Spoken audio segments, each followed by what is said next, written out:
Now we have another MCQ, which says, root hair cells take in water and ions from the soil. Which row shows how water and ions are taken into root hair cells?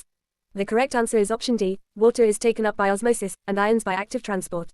Water moves into root hair cells by osmosis because the water potential inside the cell is lower than in the soil. On the other hand, ions are absorbed by active transport, which needs energy to move them against their concentration gradient. Next, we have a question which says, 4 leafy shoots cut from the same plant were put into beakers of colored water and left in rooms with different temperatures. In 2 rooms, electric fans were set up to blow air over the stems. The time taken for the colored water to reach the leaves was measured for each stem.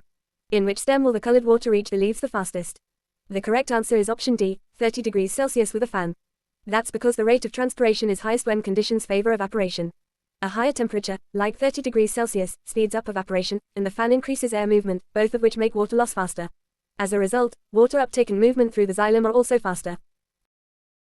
Coming back to paper 2 questions, they ask, explain how the changes in the plant, shown in figure 4.1, will help it to start growing again after rainfall.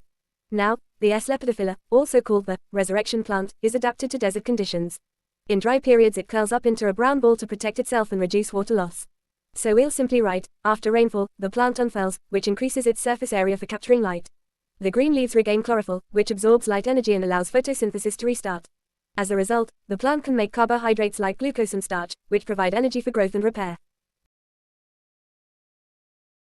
Next, we have a question which says, the chemical components of the fertilizer solution are absorbed by the root hair cells of the plants and are then transported to the leaves. Complete the words below to name the 3 main tissues in the pathway taken by the chemical components of the fertilizer solution from the root hair cells to the leaves. And the answer is, the 3 main tissues in this pathway are cortex, xylem, and mesophyll. Now, Part B says, when flowers from the plants are cut and used for display, the leaves are removed before each stem is placed in water. A solution containing sucrose is often added to this water. Sucrose is not needed in fertilizer solution used to water plants growing in soil. Explain the benefit of providing sucrose to cut flowers. So we'll write, cut flowers are unable to photosynthesize once they have been cut, so they can no longer produce glucose. As a result, they also cannot make sucrose, which is normally formed from glucose and transported around the plant by the phloem. By adding sucrose to the water, we are supplying an external source of sugar. This sucrose can then move in the phloem and provide flower cells with a respiratory substrate. That means respiration can continue, releasing the energy the cells need. In this way, the cut flowers are able to survive longer and remain fresh for several days. Alright, back to a paper 1 question. It asks, which pathway is taken by water and mineral ions through a plant? Now, out of all the options they've given, the correct answer is D. Water and mineral ions are first absorbed by the root hair cells. From there, they move through the cortex cells of the root, and then enter the xylem vessels.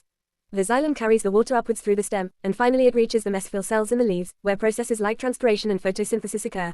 So the correct pathway is, root hair cells then cortex cells then xylem and then mesophyll cells.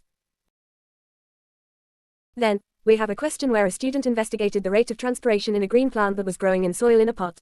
The question asks, what is the mean rate of transpiration over the 6-hour period?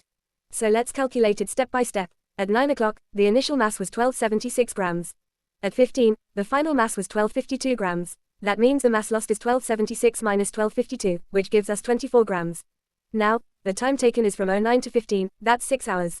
So, mean rate of transpiration equals total mass lost divided by total time.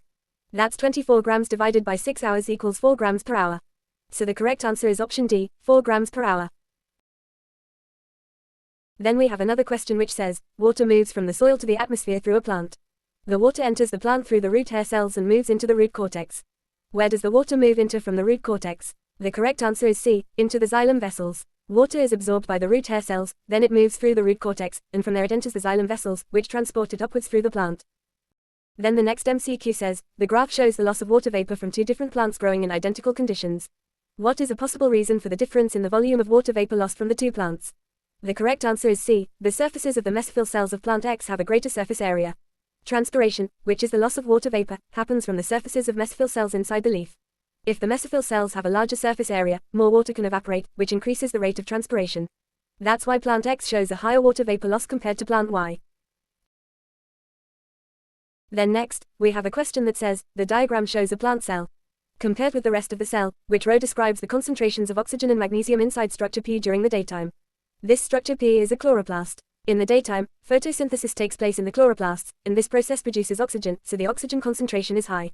Magnesium is also concentrated there since it is a key component of chlorophyll, which is found inside the chloroplasts. So, magnesium concentration is high as well. So, the correct answer is A. The oxygen and magnesium are both high.